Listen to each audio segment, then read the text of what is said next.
susurra en el oído de los golpeadores no es una historia de celos, una historia particular, una frustración por el trabajo, sino es este sistema en el que vivimos y respiramos, que es el heteropatriarcado, ¿no? Es la obligación de ser heterosexual, es los privilegios otorgados a lo masculino blanco y de clase media, en lo posible. Esto que hace que para las mujeres se les asignen determinadas actividades, desde deportivas hasta de cuidado dentro de la casa, y a los varones otras, bueno, etcétera. Esto es lo que tenemos que deconstruir y a la vez demandar al Estado por el mientras tanto, porque desarmar el patriarcado, que lleva más de 5.000 años de vigencia, no va a ser de un día para el otro, y lo cierto es que de un día para el otro sí se mueren mujeres a diario. Entonces hay que trabajar en los dos sentidos, pero no se pone en el sentido de demandar al Estado políticas públicas de protección para las víctimas y de control de los agresores, pero también demandar y demandarnos la posibilidad de creer que otra organización, otra forma de relacionarse, otro mundo es posible, digamos. No resignar la utopía de que esto va a ser siempre así, sino que fortalecernos en las redes de mujeres, fortalecernos en las redes de mujeres y de todas esas otras identidades disidentes de este modelo heterosexual dominante. Lo que yo les quería leer ahora es, a modo de comienzo, es un documento que hicimos entre las Ni Una Menos de Buenos Aires, cuando se cumplió un mes de la histórica marcha. Algunas cosas se han modificado, es un balance sobre lo que sucedió, y no voy a hacer la lectura ni de las medidas ni de los protocolos que se han alcanzado en distintas provincias. Creo que también cada provincia y cada lugar sabe de esas modificaciones que se han logrado o no. Lo que sí es cierto y no podemos negar es que decir Ni Una Menos implica hablar de violencia machista, que hablar de violencia machista ya no es algo que haya que explicar tan acabadamente como hace 5 meses, por ejemplo, que cada vez es más difícil que se traten estos casos de manera individual, que es una estrategia que suelen utilizar los medios dominantes, ¿no? Que cuando hay una historia de un tipo que mata a una mujer dentro de una pareja con todas las características de los femicidios, se trate de explicar individualmente como si hubiera razones que alientan esa muerte, en vez ocultando que esto es un problema político, ¿no? Que es un problema político que excede y que quien está empuñando el arma o quien está empuñando el golpe está cumpliendo también con un programa, ¿no? Como parte del brazo ejecutor del patriarcado. Bueno, les leo el documento y después ampliamos algunas partecitas. El llamado. Ni Una Menos, como consigna y llamado, nombró un estado de ánimo colectivo. El rumor social de la preocupación ante cada mujer asesinada o desaparecida y el hartazgo frente a la violencia machista en diferentes escalas. El llamado caló de modo profundo porque preexistían, por un lado, el ánimo social y la conciencia de muchas y muchos, y por otro, el trabajo tenaz de grupos de militantes y activistas que crearon y forjaron los sentidos y las palabras para nombrar el problema en sus diversas formas. Que exista la categoría femicidio, sin duda, es resultado de esa tenacidad. El lanzamiento de la convocatoria se dio de manera espontánea y produjo una confluencia de esfuerzos inesperada y fértil. En esa unión entre grupos de trabajo convergieron también perspectivas políticas diferentes, periodistas e intelectuales, estrategias organizativas y militantes, pericia en medios de comunicación y compromisos feministas. 2. Multitudes. El acto de Ni Una Menos del 3 de junio tuvo lugar en más de 120 plazas y localidades del país.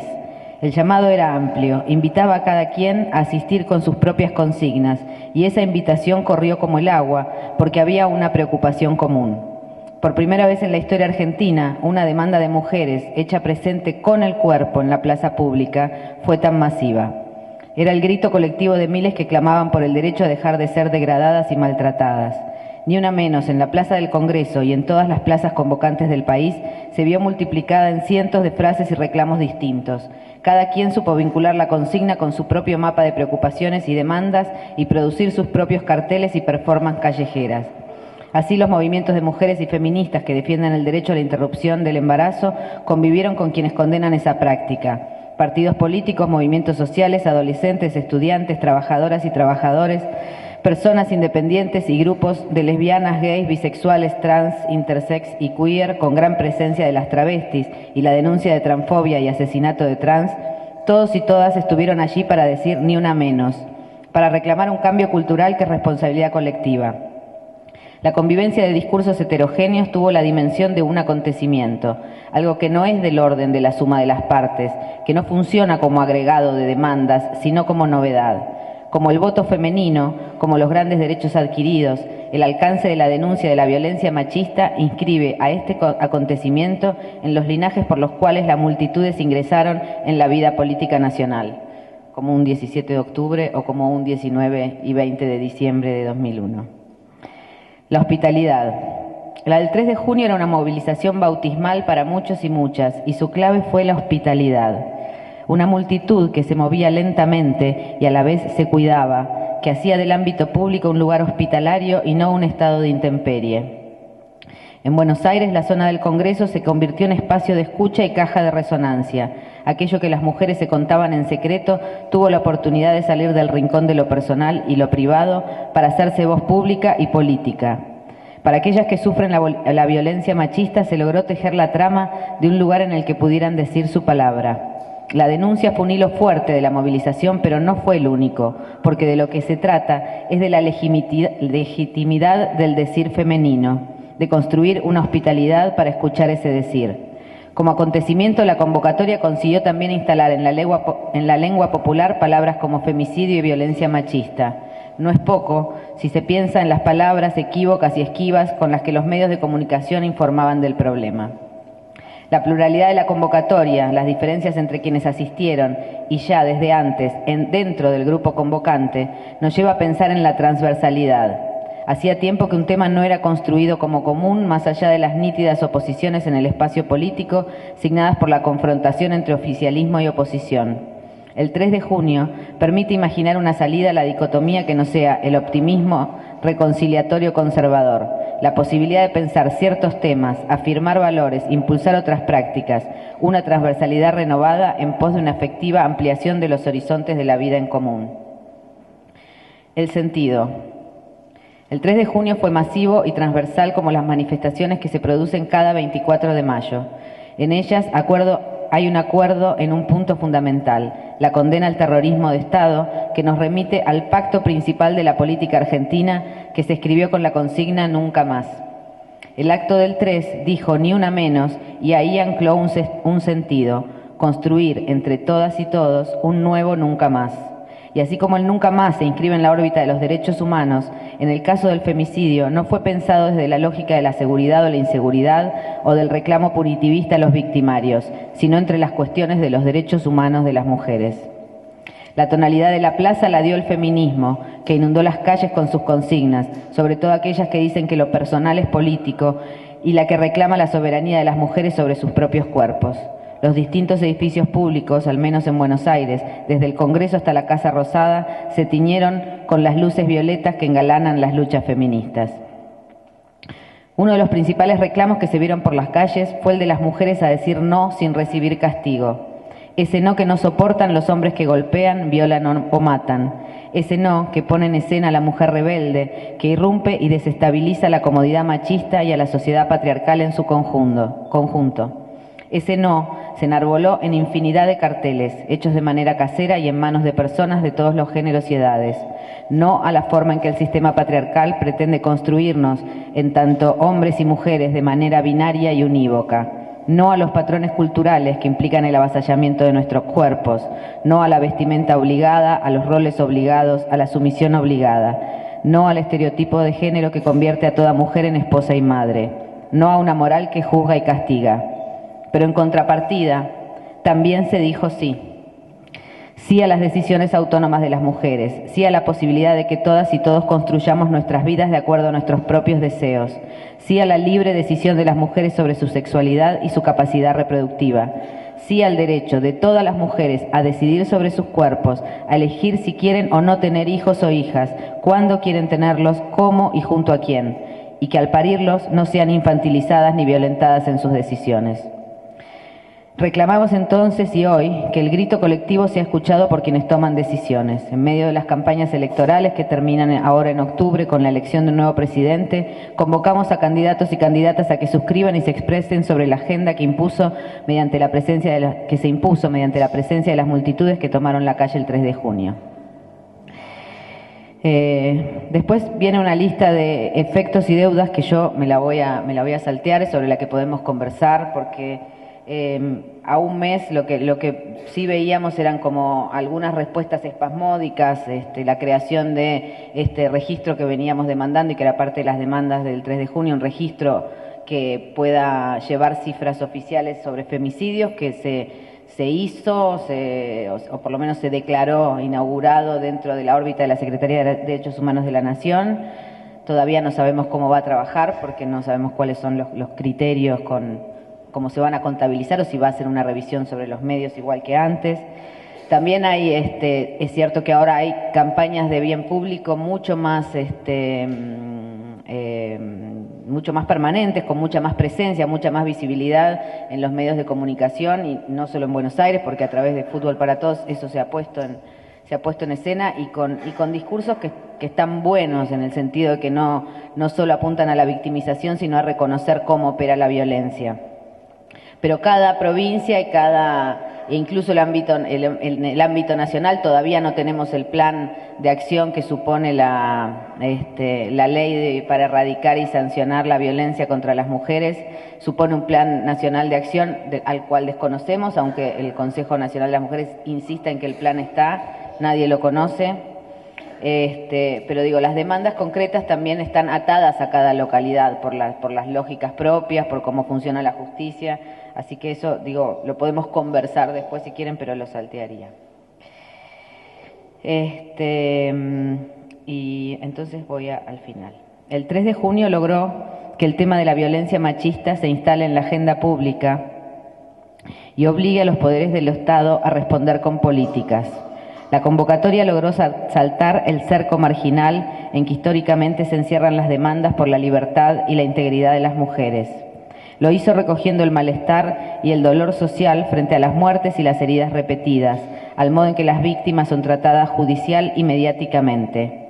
Queda abrir todavía más la cuña para que los reclamos históricos sean audibles y visibles. Mientras diariamente crece la lista de víctimas de violencia machista, decimos ni una menos, porque son necesarios activismos cada vez más tenaces, militancias diversas y firmes, entramados de voluntades, decimos ni una menos, porque es necesario expandir el tejido y la escucha. Al tiempo que ha pasado desde el 3 de junio, decimos una y otra vez, basta de femicidios, ni una menos. Ese es el documento. Me parece que buena parte de lo que dice describe bastante, bueno, es un balance que consensuamos y que nos llevó bastante trabajo escribir, aunque yo le quisiera sumar una cosa que me parece fundamental, y por eso insistimos, insistimos en hacer estos encuentros, insistimos en seguir pensando sobre el ni una menos, para ese capital político que se generó con nuestros cuerpos en la calle, así como se generaron otros acontecimientos, y vuelvo a decir, el 17 de octubre del 45 o el 19 y 20 de diciembre de 2001, donde la potencia, no había exactamente, por lo menos en el 19 y 20, una única voz colectiva, pero sí lo que había era esta puesta en acto de lo que pueden los cuerpos cuando se juntan, y de lo que pueden los cuerpos cuando están presentes. Me parece que todo esto que estamos hablando en relación a la violencia contra las mujeres y a otras identidades disidentes, porque no podemos dejar de olvidar que esto no es solamente contra las mujeres, y cuando insistimos en hablar de mujeres, obviando que este país tiene una ley de identidad de género, que este país de alguna manera, más allá de que siga pensando en la familia como familia nuclear, sí es cierto que al haber una ley de matrimonio igualitario también se pone en cuestión la heterosexualidad obligatoria, y eso hay que ampliar esa escucha y hay que apropiarse de eso.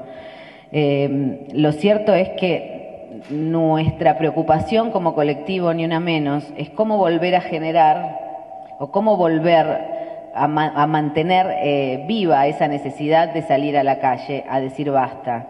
¿De qué manera se puede volver a coordinar para no perder esa potencia? Porque creemos firmemente que no es más allá de lo que se necesita en cuanto a demandas concretas, protocolos, leyes, que las policías estén formadas para atender casos de violencia, que la perspectiva de género entre en todos los claustros, más allá de lo que podamos demandar.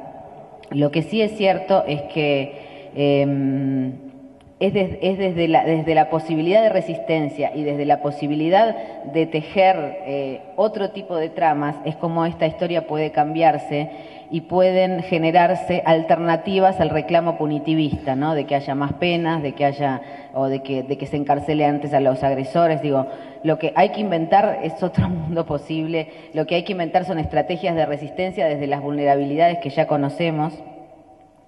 Y eso se hace con el cuerpo. Hay que pensar para un feminismo no solamente reclamando equidad, sino también un feminismo que se piense a sí mismo como antirrepresivo, porque lo que vemos es que hay muchas maneras en general el feminismo está muy cuestionado, está muy cuestionado desde las mismas mujeres sobre todo, ¿no?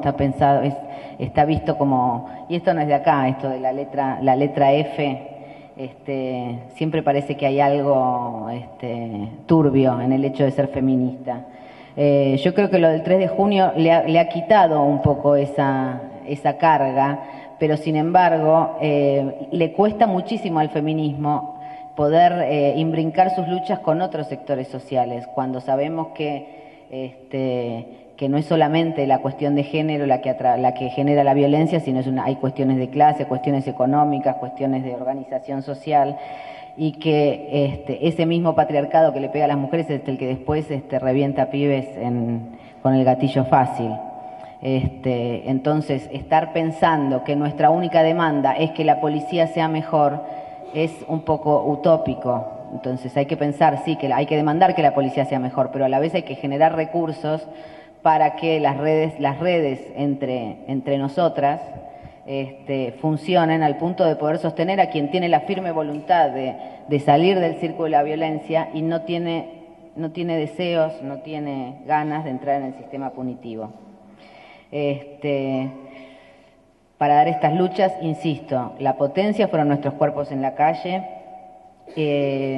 La potencia es defender la autonomía sobre nuestros cuerpos. Para esto tenemos que seguir demandando sobre la posibilidad de decidir en relación al aborto. No puede ser que el aborto siga siendo una tarea pendiente, porque eso da cuenta de cómo se considera el cuerpo de las mujeres, ¿no? Como un bien social sobre el que no decidimos nosotras, sino que decide el Estado, por ejemplo. Bueno, eso, por eso una de las disputas que hubo en Buenos Aires, y creo que en buena parte del país, tuvo que ver con esto, ¿no? Con si se reclamaba o no se reclamaba el derecho a un aborto legal, seguro y gratuito, si esto era una demanda distinta o era la misma que la de los femicidios. No hay acuerdo en eso, pero es parte de las cosas que se podrían conversar y que, insisto, nuestra apuesta es a volver a generar encuentros, a potenciar los encuentros de mujeres, porque además, otra cosa que no está en el documento es que los encuentros de mujeres son como la semilla de esto que pasó el 3 de junio. Yo creo que cualquiera que haya estado en un encuentro de mujeres, en la marcha del último día, y ha visto cómo en diversas provincias marchan 20, 30.000 mujeres de distintas fuerzas políticas, de distintas edades, en un hecho que para muchas siempre es inaugural, habrá visto que algo de lo del 3 de junio tenía que ver, evocaba ese tipo de encuentros. Y eso es lo que pasa cuando las mujeres o cuando las identidades vulnerables nos reconocemos y nos encontramos en esa potencia de estar juntas y tejiendo tramas, tejiendo redes. Y a eso es a lo que queremos apuntar, y por eso es la idea de generar estos encuentros y es la idea de que podamos debatir ahora ¿Qué les parece?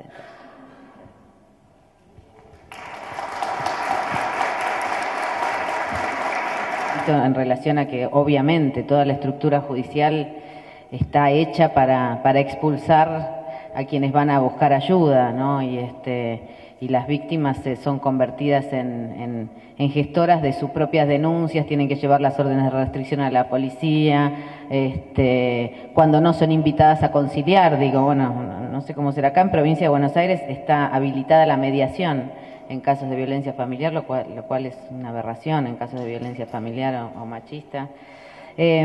Pero cuando hablamos o cuando insistimos en esto, en pensar estrategias por fuera de lo punitivo, es porque también pasa esto.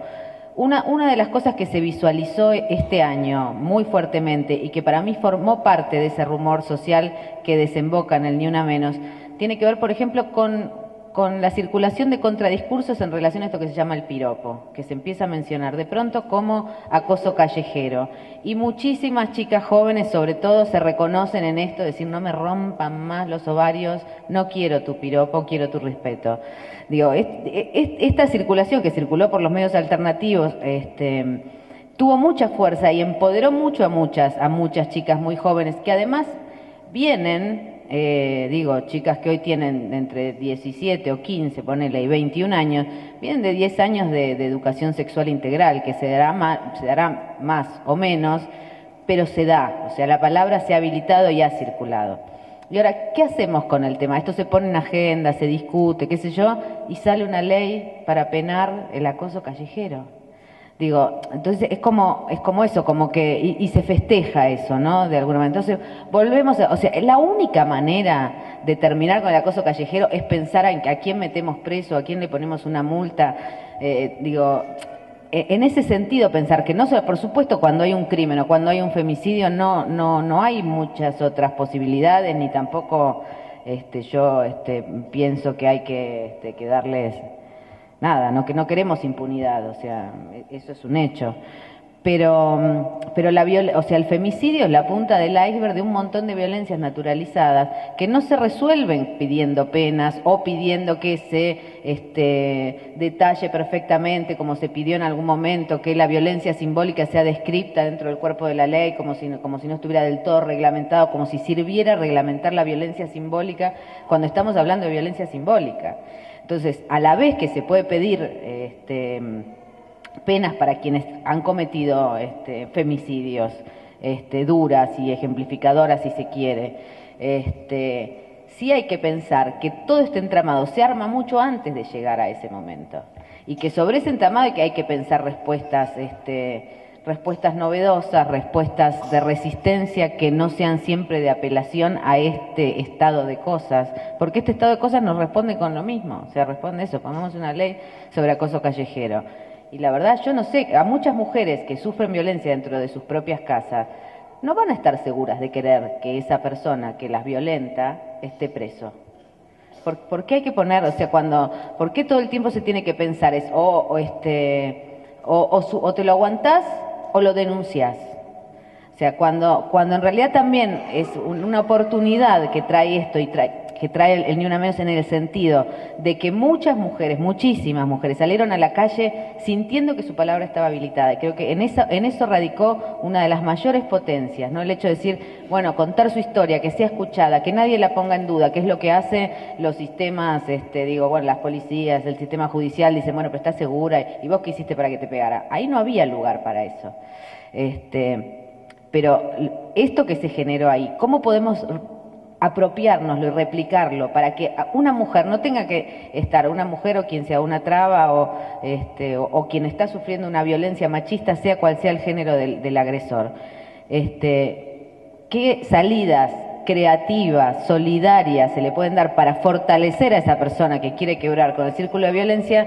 No quiere no quiere denunciar para que vaya preso el agresor, pero sí quiere vivir otro tipo de vida. Entonces, me parece que en ese sentido también hay que pensar por fuera de lo punitivo. No es que la propuesta es anular las penas, ¿no?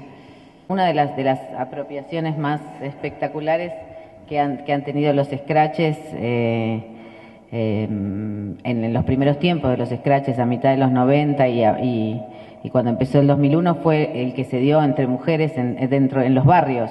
O sea, se usaba el scratch para ir a apuntar a las casas donde estaban los agresores, ¿no? Es una herramienta, por supuesto, el scratch.